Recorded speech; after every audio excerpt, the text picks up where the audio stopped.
নমস্কার বন্ধুরা, মা মনুষা কিচেনে আপনাদের সবাইকে স্বাগত। আমি টিনা, সকলকে ওয়েলকাম জানিয়ে শুরু করছি আজকের এই ভিডিওটি শুরু করার আগে যারা যারা আমার ইউটিউব চ্যানেল, আমার ফেসবুক পেজ ফলো করে নিন, তারা ফলো করে নেবেন। ইউটিউব চ্যানেলটি একটু সাবস্ক্রাইব করে নেবেন, পাশে থাকা বেল আইকনটি একটু ক্লিক করে নেবেন। ইউটিউবে আগে যে ভিডিওগুলি আপলোড করব সর্বপ্রথমে নোটিফিকেশন আপনাদের কাছে চলে যাবে। আর যারা অলরেডি আমার ফেসবুক পেজ এবং আমার ইউটিউব চ্যানেল ফলো এবং সাবস্ক্রাইব করে নিয়েছেন, তাকে অসংখ্য ধন্যবাদ। এইভাবে আমাকে সাপোর্ট করো, আপনাদের ফ্রেন্ড ফ্যামিলি মেম্বারের সাথে শেয়ার করো। আজকে আমি একটি দারুণ রেসিপি নিয়ে এসেছি, আপনারা স্কিপ না করে ফুল ভিডিওটি দেখবেন। আজকে আমি নিয়ে এসেছি মিল্ক কাস্টার্ড।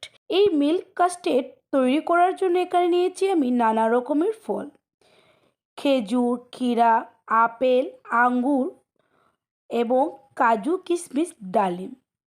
আপনারা চাইলে আরও ফল অ্যাড করতে পারেন। এখানে আমি ফলগুলি আগে ভালো করে ধুয়ে টুকরো টুকরো করে কেটে নিয়েছি। আপনারা আপনাদের পরিমাণ মতো কেটে নিতে পারেন এবং আপনারা আপনাদের সাইজ অনুযায়ী কেটে নিতে পারেন। এখানে আমি নিয়েছি প্রায় 2 লিটারের মতো একটি দুধ এবং কাস্টার্ড পাউডার। সর্বপ্রথমে একটি বাটিতে আমি সামান্য দুধ নিয়ে নেব। এই কাস্টার্ড পাউডার আপনারা যে কোনো মুদির দোকানে কিনতে পাবেন। এখন আমি এই দুধে প্রায় 2 চামচের মতো কাস্টার্ড পাউডার দিয়ে দেব। আপনারা আপনাদের পরিমাণ মতো দেবেন, যতটুকু দুধ নেবেন এর থেকে একটু বেশি কাস্টার্ড পাউডার অ্যাড করবেন। তারপরে এইভাবে চামচের সাহায্যে এইভাবে ভালো করে নাড়াচাড়া করে নেব। নাড়াচাড়া করে একটি থিক ব্যাটার বানিয়ে নেব। দেখবেন এই ব্যাটারটি কিন্তু অতিরিক্ত পাতলাও হবে না, অতিরিক্ত গাঢ় হবে না, একদম মিডিয়ামভাবে এই ব্যাটারটি আমি তৈরি করব। এইভাবে নাড়াচাড়া করে আমি এই কাস্টার্ড পাউডারের ব্যাটারটি তৈরি করে নিয়ে নেব। আমি ব্যাটারটি তৈরি করে নিয়ে নিলাম। এখন আমি কড়াইতে দুধ দিয়ে দেব। আপনারা চাইলে পাউডার দুধ দিয়ে এই রেসিপিটি তৈরি করতে পারেন। এখানে আমি আমার পরিমাণ মতো দুধ নিয়ে নিলাম। এখন আমি প্রায় 4 থেকে 5 মিনিটের মতো এইভাবে দুধটি ভালো করে ফুটিয়ে নেব, যতক্ষণ না এইভাবে ফুলিয়ে ওঠে। এখন আমি হাতা দিয়ে প্রায় 2 মিনিটের মতো নাড়াচাড়া করব। প্রায় 2 মিনিটের মতো নাড়াচাড়া করলাম। তারপরে এখানে আমি দিয়ে দেব 2টি এলাচ। আপনারা চাইলে এলাচ দিতেও পারেন অথবা নাও দিতে পারেন। সবশেষে দিয়ে দেব এখানে আমি চিনি আমি পরিমাণ মতো নিয়েছি, আপনারা আপনাদের পরিমাণ মতো নেবেন। তারপরে আমি হাতা দিয়ে আবারও একটু নাড়াচাড়া করলাম। তারপরে আমি দিয়ে দেব এই ব্যাটারটি। এই ব্যাটারটি কিন্তু সর্বপ্রথমেই আপনারা 1 চামচ দিয়ে দেখবেন আর একটু হাতা দিয়ে নাড়াচাড়া করবেন। তারপরে সব একেবারে দিয়ে দেবেন। যখনই ব্যাটার দেবেন সঙ্গে সঙ্গে কিন্তু দুধের কালারটি চেঞ্জ হয়ে আসবে এবং দুধটি আরও ঘন হয়ে আসবে। এইভাবে কন্টিনিউ 5 থেকে 6 মিনিটের মতো নাড়তে থাকবো।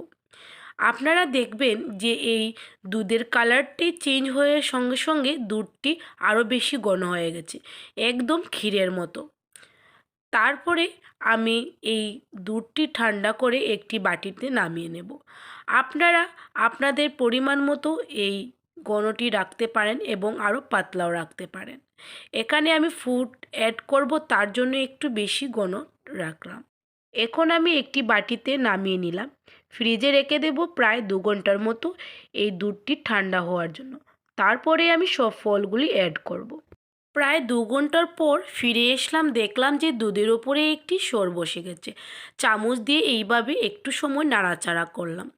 এখন আমি একে একে এই দুধে ফল অ্যাড করব। আপনারা চাইলে কিন্তু এই রেসিপিটি ফ্রিজে রেখে ঠান্ডা করে খেতে পারেন, খেতে কিন্তু অসাধারণ লাগে। একে একে ফল দিয়ে দিলাম, শসা, আপেল, খেজুর, আঙ্গুর এবং কাজু, কিশমিশ। আপনারা চাইলে আরও ফল অ্যাড করতে পারেন। একে একে সব ফল দিয়ে দিলাম। এখন আমি চামচ দিয়ে এইভাবে ভালো করে নাড়াচাড়া করব। আপনারা চাইলে এই দুধে কিন্তু বরফের আইস কিউব ব্যবহার করতে পারেন। আমার কাছে ছিল, তার জন্য আমি একটু ব্যবহার করব। এখানে আমি 4-5টি বরফের আইস কিউব নিয়ে নিলাম আর একে একে আমি দুধের উপরে দিয়ে দিলাম। সর্বশেষে আমি দিয়ে দেব ডালিম। ডালিমটি আমি দেব একটু ডেকোরেটের জন্য। এই ফ্রুট কাস্টার্ড খেতে কিন্তু অসাধারণ লাগে। আপনারা নিশ্চয়ই কিন্তু এই গরম দিনে এই ফ্রুট কাস্টার্ডটি বানিয়ে খাবেন। তৈরি করে নিয়ে নিলাম ফ্রুট কাস্টার্ড রেসিপি।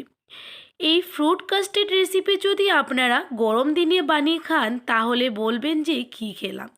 আপনারা চাইলে ফ্রিজে স্টোর করে রেখে খেতে পারেন এবং আরও ফল অ্যাড করতে পারেন। এখনকার দিনে বাচ্চারা কিন্তু ফল খেতে একদমও ভালোবাসে না। তবে যদি আপনারা ট্রাই করবেন এইভাবে এই রেসিপিটি তৈরি করে দিতে, ওরা কিন্তু অনেক আনন্দে এই রেসিপিটি খাবেন। আপনারা এই গরম দিনে এবং বাচ্চারা যদি এই রেসিপিটি খান তাহলে বলবেন অসাধারণ। চটপট আর কয়েক মিনিটে আর কিছু উপকরণে কিন্তু এই ফ্রুট কাস্টার্ডটি তৈরি হয়ে গেল। আপনারা যে কোনো দোকানে এই ফ্রুট কাস্টার্ড প্যাকেট কিনতে পাবেন আর ফল দিয়ে এই রেসিপিটি তৈরি করেন। তাহলে বন্ধুরা আমার এই রেসিপিটি আপনাদের কীরকম লাগিয়েছে সেটা কিন্তু আমাকে নিশ্চয় কমেন্ট বক্সে জানাতে ভুলবেন না। আর যদি আমার এই ভিডিওটি আপনাদের কাছে ভালো লাগিয়ে থাকে তাহলে বন্ধুরা আপনাদের কাছে আমার অনুরোধ রইল আমার এই ভিডিওটি একটি লাইক কমেন্ট করে দেবেন।